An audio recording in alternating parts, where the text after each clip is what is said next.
রথ উল্টো হোক বা সোজা, মাহেশ না আসলে রথ দেখা কি করে কমপ্লিট বলতে পারি বলো? তাই আজকের গন্তব্য মাহেশের রথযাত্রা, যেটি ভারতের দ্বিতীয় প্রাচীনতম এবং বাংলার প্রাচীনতম রথযাত্রা উৎসব।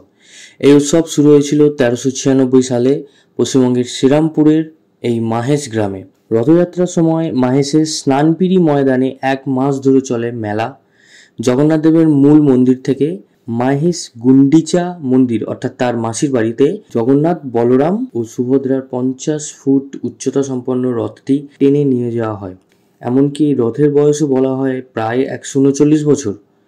চতুর্দশ শতকে ধ্রুবানন্দ ব্রহ্মচারী নামে এক বাঙালি সাধু পুরীতে তীর্থ করতে গিয়ে তার খুব ইচ্ছা হয় যে তিনি যে হাতে জগন্নাথ দেবকে ভোগ রেঁধে খাওয়াবেন, কিন্তু পুরীর মন্দিরের পাণ্ডারা বাদ সাধায় তিনি তা পারলেন না।